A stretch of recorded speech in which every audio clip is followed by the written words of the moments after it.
Welcome to the KuppingerCole Analyst Chat. I'm your host. My name is Matthias Reinwarth. I'm an analyst and advisor with KuppingerCole Analysts.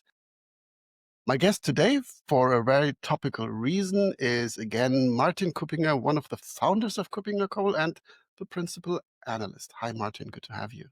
Hi, Matthias. Pleasure being back. Good to have you because we want to shed some light on a new four-letter acronym that has reached the space of identity and access management and that has gained a lot of visibility, pun intended, in social media, in publications. We want to talk about IVIP, IVIP. We want to talk about identity, visibility, and intelligence platforms. This is a solution, a capability, a set of products that come with a promise. The promise is that it really aggregates and correlates IAM-related data from every source that is around, be it IGA, PAM, access management, ITDR, and everything else. It applies access analytics and it supports continuous monitoring. In the end, it provides visibility into all things identity, behavior, entitlements, how they are used, etc. And this is the promise that it comes with. And to continue this introduction even more, if we look at that from an identity fabric point of view, so we introduced the new version in the beginning of this year, it comes with the promise of being a new capability. So somewhere in column 2, audit and risk and analytics. And of course, and that's, I think, the even more important part, it's a new set of products. It's a market segment. Your position, Martin, what is it really? Where does it come into play? Is it something new? You know, I'm always a bit reluctant when a new acronym comes up and it's positioned as an entirely new set of products. And I think there are 4 aspects which are worth to be discussed. The first thing, you listed what it all sort of aggregates. You didn't bring up big quotas, 3-letter in this case, NHI, which is another very important element. So the first thing is, what is the focus? Is it everything around all identities or around some identities? The second thing to look at is platform. Platform is a huge, and the question is it a capability or is it a platform? Really a platform. Platform for me is something which is a very fundamental element where I build things upon, which is really sort of at the very core of something to be discussed. And visibility. And I refer to a podcast which we recently did together with Felix Gatkins, where we have quite some interesting conversation about visibility versus observability. So the question of insight versus actions clearly comes up. So do I just know what is wrong or can I fix it? And how can I fix it? I think also worth to discuss today. And then last but not least, when we look at the identity fabric and for instance, what I talked about at European Identity Conference at our keynote in May in Berlin, we talked about the modularity, building upon signals, more loosely coupled, orchestrated solutions. And then the question clearly is, again, it goes a bit back to capability versus platform. Do we need platforms or do we need additional capabilities that complement what we may already have? And if we look at exactly that question, many of the capabilities that are combined within this IVIP construct, call it platform, at least for the time being. I would also be reluctant to call it a platform. These are capabilities that have been around for quite a while, but they now are restructured, recombined into this visibility mechanism. The question is, why hasn't it been done before? Most of the capabilities, if not all, have been around for quite a while. It's access analytics, it's access intelligence, it's combining different types of identity information as a kind of relationship management. If we think back 10 years, there was this term of IRM, identity relationship management. This is built into that as well to understand how things work together. And of course, it all merges together through AI into a graph a graph that gives this visibility / observability. Would love to dig deeper into that. But as a thesis, I would say nothing new, just a new name for something that should have been done 5 years ago.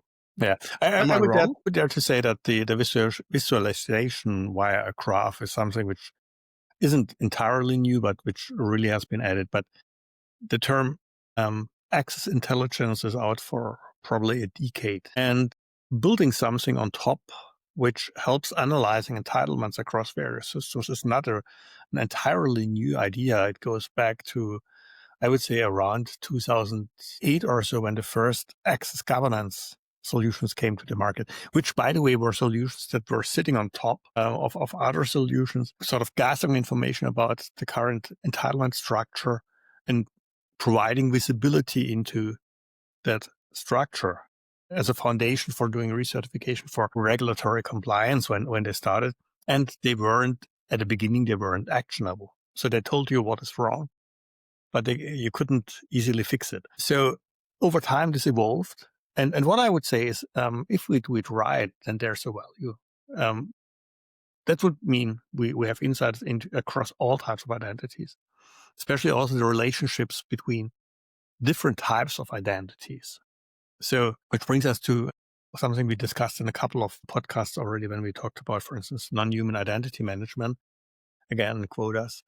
We looked at ownership aspects, etc. And these are things which then must be covered. It must be also what is done with the entitlements. So if we take really the usage information about which entitlements are used, etc., into that, then this really can provide valuable insights, additional, broader and deeper and better level of visibility.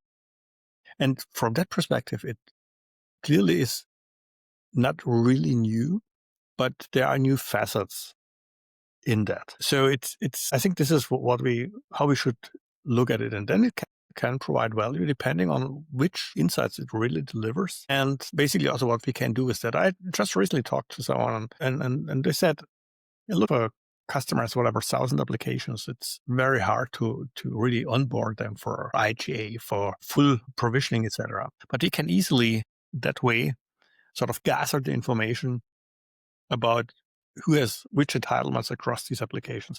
That on one hand is a view that is more focused on traditional sort of workload identities, maybe a bit beyond workload, workforce identities, sorry, not workload, workforce identities. That's the one thing. It's focused on more the traditional side of entitlements. And it leaves us with the challenge of, okay, what if we spot issues, how do we handle them? So it still doesn't solve the issue of at the end of the day, really managing everything. And I think that is probably also where we really need to look at. This is in some sort the visibility versus observability discussion already. Can we observability identify things that are wrong that may very rapidly result in major risks or attacks? And can we close this? Can we handle that in the proper manner? And I think this is really the criteria we should apply when looking at these solutions.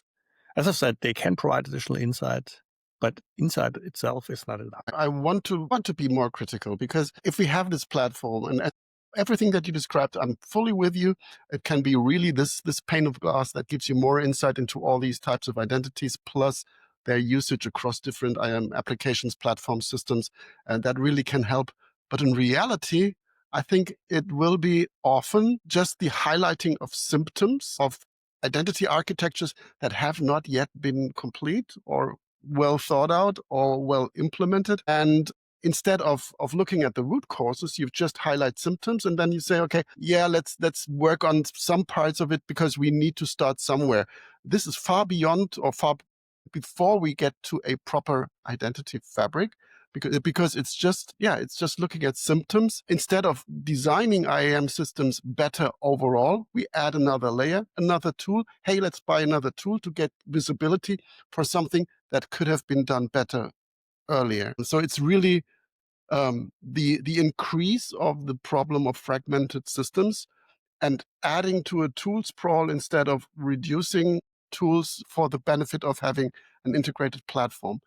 That is at least a danger that I see for just providing these tools without thinking about a proper architecture. Again, am I so wrong when I think of not so mature identity architectures? Hey, buy a new tool.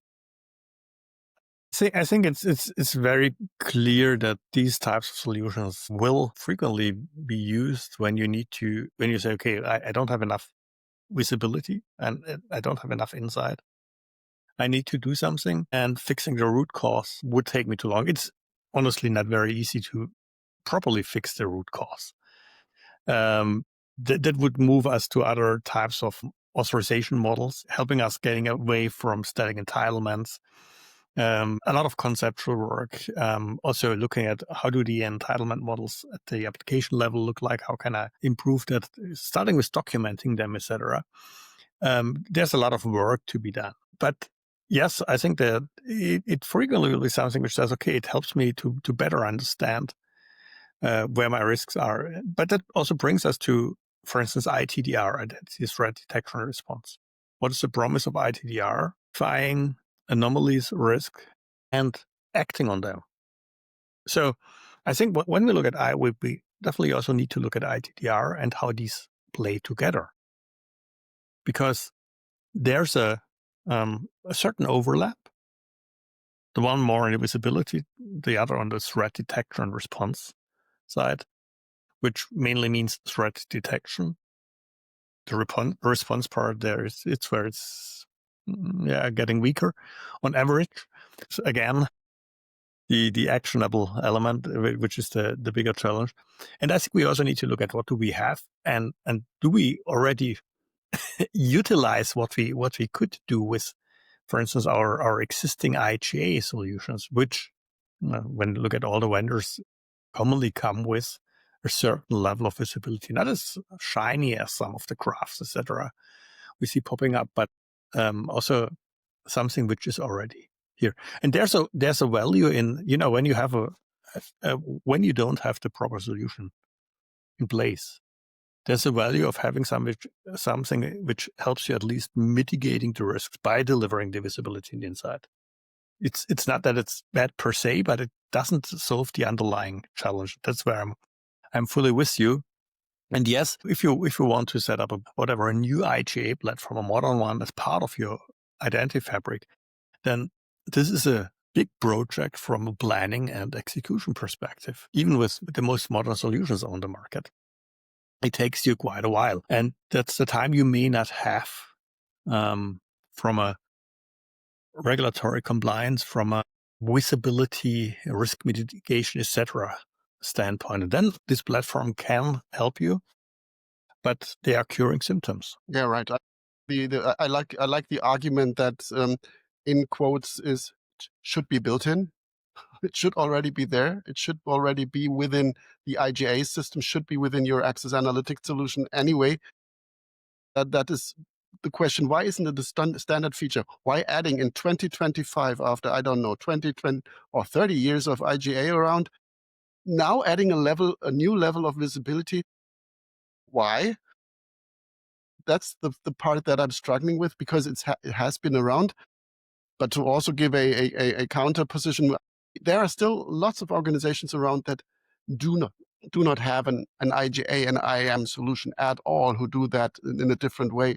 And I've seen that with organizations just recently where they applied such call it IVIP. At that time, it wasn't called IVIP, a solution that gave them insight into their tool sprawl, into their AD, into their SAP directories, and used that for prioritizing the first steps while moving into an IGA solution. And that was helpful. It really helped them identify where are my main issues, which processes are broken, which policies are not well implemented, or where don't have no policies at all.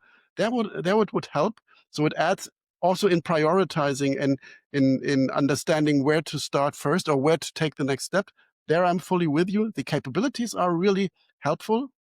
My only point is they should have been around for 10 years now. Yeah, I think so. I think what has changed a bit is the ability. So we've made progress with the graphs, which are nothing really new, but we made progress in that area also with the visualization. the question is this always the right type of visualizing? I think underlying a graph makes sense from a visualization perspective. It looks wonderful in demo. In practical usage, it may be very different, because always walking through the graphs might not be the most efficient way to do things. So it depends on what we do based on the graph data. And we are better in dealing with huge amounts of data. That also makes a difference nowadays. So I think it's fair to say this can come in, but I think we also must not be naive with respect to how does the data come into these solutions. So there's a lot of data in different places, which means, and that goes back to for instance, Identity Fabric for the 24s, which is built around orchestration, APIs, around signals, etc. We need to be able to gather that data, and we need to understand it. And when you take entitlement models of complex applications, take SAP, something, and compare it with the entitlement models of just a good old Microsoft legacy Active Directory, then they are very different. So you need in some way to normalize information that could be single-tiered, multi-tiered. You still have applications that don't have the interfaces that provide that you can connect to. That doesn't go away when you have this platform. So you still need ways to integrate that information. So we know all this CSV import stuff we still do in access governance, which means some of these challenges don't go away, and there might be some over-promising here as well, where we should really carefully evaluate whether this is something new. But when I look at it as an analyst, I would be, at that point at least, I would be reluctant saying there's a need for another leadership compass, for something that covers an entirely new category. We have a leadership compass on IGA, which looks at the provisioning and the access governance side, and we have one that is closely aligned with that really looks or puts the emphasis on the access governance, the analytical intelligence visibility side. Maybe this is at some point renamed into IVIP or AVIP for access visibility and intelligence platforms or whatever. Don't know. But it's not that I would say there's this and the second one for IVIP. I don't see it. Because at the end, I see it more as a capability, as some innovation modernization around that, but not as a fundamental breakthrough innovation of any kind. Right, and I think one argument could also be, this is a rather new term. It has been just published. It gained a lot of visibility. And for me, really surprising, but if you look at it, maybe not surprising, there were lots of vendors that immediately said, oh, we have IVIP solutions, because they just repackaged their available capabilities and put on the new sticker IVIP because they do this. This is not that they don't have that, but it's been around for a while, and they now add this, repackage their capabilities, which provides a new market segment immediately because it has been around there, just a new label. And for those who don't have an IVIP solution as a customer, it might be something like an artificially created buying urgency. Oh, I don't have that. I need that. Maybe you have, and it's already in your platform. And chances are, the more mature your identity fabric and your implementation of your overall processes, just as you described, getting better in correlating data, the better you are, the more mature they are, chances are you have it already. Yeah, I think that's true. And there are also some interesting startups bring in new ideas, new concepts. The point I really want to make, also to summarize it a bit, it's not really entirely new. There are some new elements in that. You may have a lot of that already in place. Don't understand it as the final solution, but something that can help you to better solve an immediate issue if your current identity management is not yet there. I think this is the point. If you need it, clearly, then there's also something underlying you need to improve over time, more strategically. And that is, again, where the identity fabric paradigm or these concepts help you more on the strategic path moving forward, but also be very cautious regarding what does it deliver and what not, regarding the depth of insight, the visibility versus observability aspect, the coverage of identities and entitlements and other types of entities. So how broad can it be? And how do you integrate what you have? I think this is, and finally, what do you do with the visibility you gained? Right. And maybe where can this term be helpful? If you are not yet there, if your maturity is not yet there, if you want to get to the point that you just described, correlating data and making the next step to get to root causes, to improve, to respond, so to add the R from ITDR, then IVIP might help you because it has traction, it has visibility, it's within all these shiny new documents. If it helps you to get the buy-in by your management, yeah, fine, do it. But in the end, it will be implementing the capabilities that should have been around for a while, adding maybe these additional features that you've mentioned, but recognize it for what it is. It's a rebranding of something that should have been there, plus the new technologies that help you in getting more insight. So I think that might be helpful. Yeah, but it leaves us with the P in IVIP is definitely too big of a term. Right. In case you need a new platform for that, you've made something entirely wrong in the beginning. So you don't need another platform. You don't want to move data from A to B, add a new silo. You want to have a set of capabilities that help you improve your overall security posture. Let's phrase it that way. The platform is the identity fabric, or the identity fabric is your platform. And that's where these things are added and built in. Right, exactly. I would not say it's useless. I don't say it's nothing that you need. I don't say it's nothing new because some capabilities, as you've mentioned, have been added, but it won't change the structure of the identity fabric. But if you look at this chain capability service tool, it adds new tools, but not because the tools are new. The branding of the tools are new. So that would be a good point. In the end, what is the good part? We're getting more visibility wherever it comes from. So that is helpful. This is something that we need to be better in anyway. Like this discussion, Martin, thank you very much for being my guest today, for shedding some light on this new term that's been around. It won't entirely change the identity fabric. So analytics, visibility, access governance are in there already. And the question is how you package that into tools. And that's the market side. That's the way how you build it into the overall landscape of tooling. Again, thank you very much. Final words to add to this, maybe hinting at an event that we're doing in September? There's an Identity Fabric Impact Day in September, which you must not miss, in Munich, as I remember. Right. So exactly. And if you want to meet the team in person, that's the right place. It will be nice, cozy, small, and very intense around how to leverage the identity fabric for creating real-life mature identity platforms. And there we go again. With small being a relative term. So not so small. Small in comparison to EIC, but nice and cozy. It will be intense. Let's call it intense. Yes. I'm looking forward to that, for that intense day of identity fabric know-how exchange. Thank you, Martin, for being my guest today. Looking forward to having you soon, and always a pleasure to discuss market trends with you. Thank you.